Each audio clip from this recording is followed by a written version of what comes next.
Welcome to Garage Gym Athlete Ask Me Anything. It's pretty simple. I'll be answering questions from the thousands of athletes that follow our daily programming. If you have a question or topic you want submitted, go to garagegymathlete.com/AMA. Let's get started.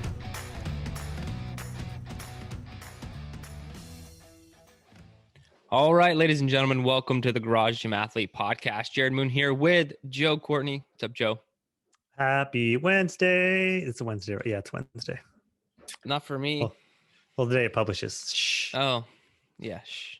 we record and publish these on the same day. Yeah.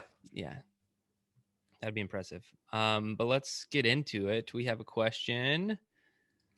All our questions are coming from some variation of Steven. We'll just go with that from now. So it's a pretty simple question. What's a good place to start with wearables? So wearables are really a big thing in our community. I feel like everyone has some version of some type of wearable.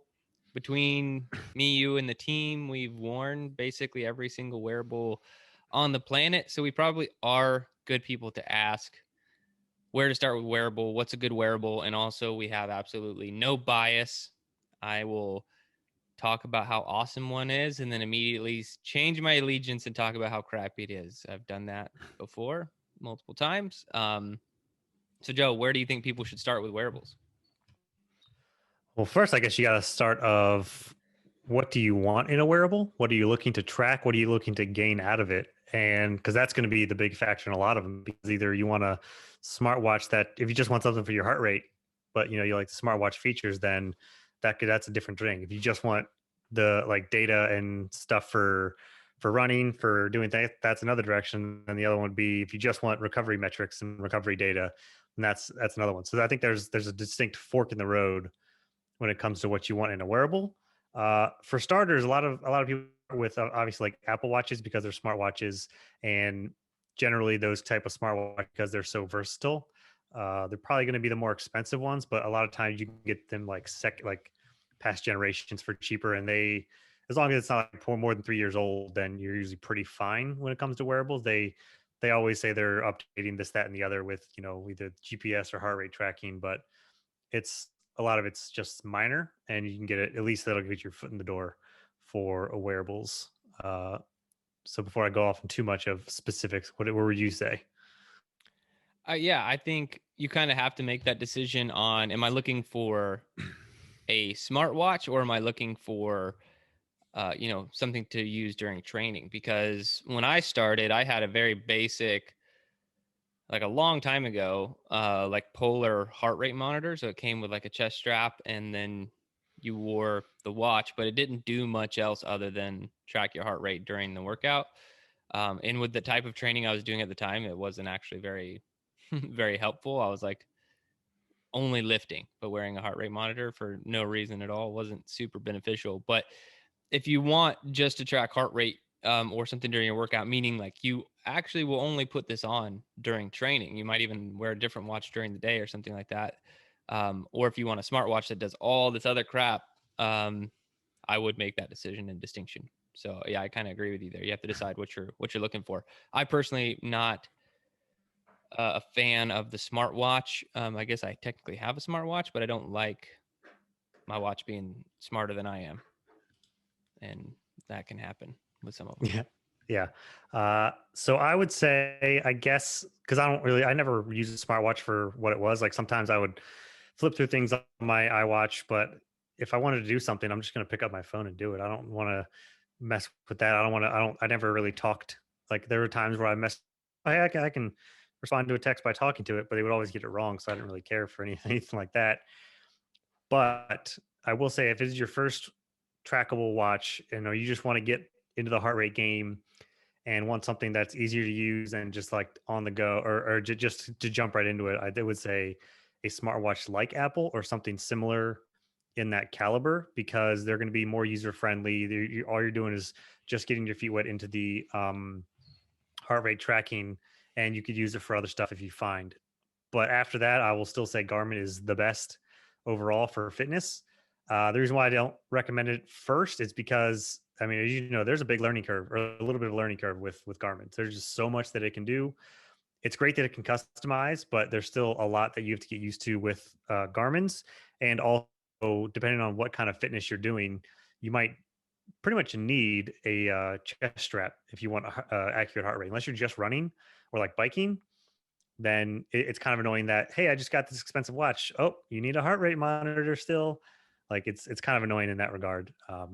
And I guess now I will say for recovery, because we didn't really touch on that, we both went through Whoop for a long time, but I guess I'm gonna say, even though I've only had it for a week now, Aura is pretty great for just the recovery side, and there's not a monthly recurring membership in order to use it. Once you buy it, you got it. Yeah, so we both wore Whoop for a long time. I know that's a big name on the block, but with my experience with Garmin now and Aura Ring, I mean, Whoop's like fourth place on my wearable list. Hmm. So I think if you're getting started, you mentioned Garmin being kind of complicated or whatever, but Garmin has so many different models.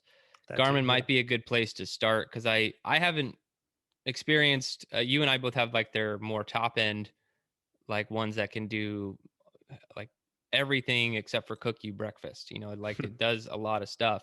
But I know Garmin has some lower end models that might be worth checking out. Polar also has some great stuff if you're just looking to get into some basic heart rate tracking and whatnot, which I think is a great place to start. Is when I do athlete briefs for zone two, I always say, if you got the heart rate monitor, great, then be in zone two. If you don't have the heart rate monitor, then, I want you at a conversational pace, or look out for, muscle burn, things like that, trying to make sure that you're maintaining zone two. But with how affordable just basic heart rate monitors are, I think that you should start with probably like a Polar or a lower end Garmin. And I think Apple Watch is pretty awesome. So I went from Polar way back in the day, and then I went to Whoop for a long time. Like I think it was like 2 years, and then Apple Watch for like a year and a half, and now I've been on Garmin. I don't know, probably close to a year, something like that. Um, and Garmin is by far the best. So, and I have an Aura ring too to throw in there, but Aura is like different. I only wear my Aura ring during sleep, and then I wear my Garmin throughout the day, and that's not something I actually recommend. You could just wear your Garmin all the time. It does pretty decent sleep tracking, not as good as like the Aura ring. But the reason I put Whoop down on my list is just having experienced everything else now. Like I think Apple Watch does a better job than Whoop for like in workout stuff. You can like just see it on your wrist. It's pretty accurate without having to have a heart rate monitor. That's my favorite thing about the Apple Watch is I never wore a heart rate monitor with Apple Watch, and my heart rate was always really accurate. Hmm. Um, Aura's recovery metrics and sleep tracking is unmatched. Like no one, I don't think any other wearable can touch it. But it sucks at being an activity tracker. Like it basically doesn't do that. It's a glorified step counter, and that's just something you have to get in. You have to like realize when you're getting it. But then the Garmin does everything and tracks everything really well.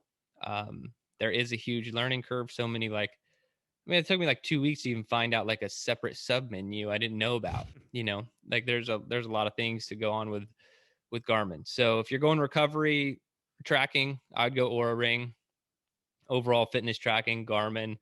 Um, I don't even really recommend Whoop anymore. Um, Apple Watch would be my other place. So you mentioned getting older models. I think you can get like the Apple Watch Series 3 or 4 or something like that for really good prices right now. So that is where I would officially start, just because it's such a robust thing without having to get the chest strap. It's accurate and it can do some other cool stuff. I don't like all that other stuff that connects to my phone. Like when I had the Apple Watch, I didn't allow it to alert me on text messages. Excuse me. And that was the same exact thing for my Garmin. It was like during the setup process, it's like, let's connect to your phone so you can get your messages. And I was like, absolutely not. I don't want any of that. So I shut all that stuff down. I really just want a fitness tracker and a good watch. And the Garmin battery life is probably my favorite thing about it. Oh yeah, big time. And yeah, there are good call on the lower models for Garmin and stuff. They do have like regular smartwatches with like touchscreens. So if you like touchscreens, they have that.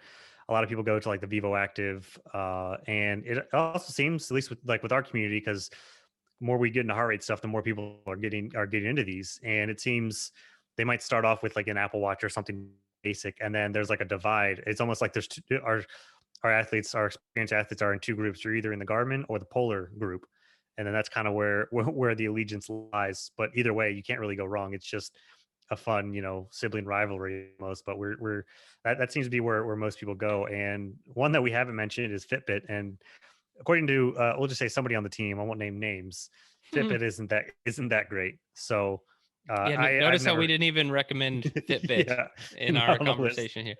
Yeah, I would not touch Fitbit. Sorry, Fitbit. And yeah, none of these people sponsor the podcast. That's why we can talk trash about the ones we don't like and promote the ones we do like. Trying to think if there's anything else on wearables that you need to know.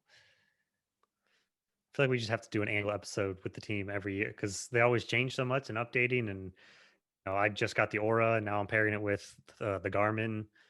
So Dude, from here it'll be no wearable for me. Like that's my next stop. It's not what's next. I'm already kind of sick of all the wearables, but I also love it.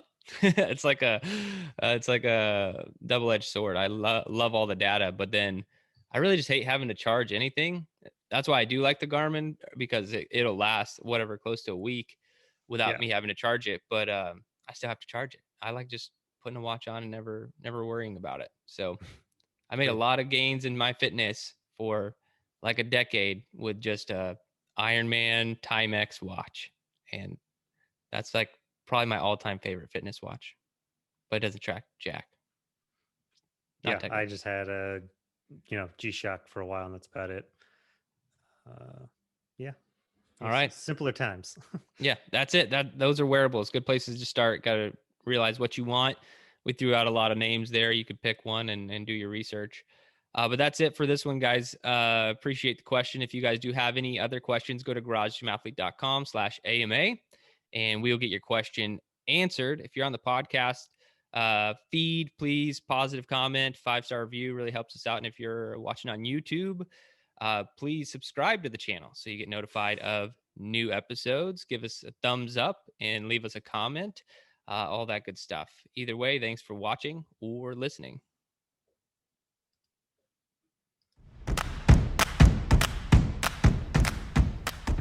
I hope you enjoyed today's Ask Me Anything episode. So one more time, if you want to submit a question, topic, or idea, you can do so at garagegymathlete.com/AMA.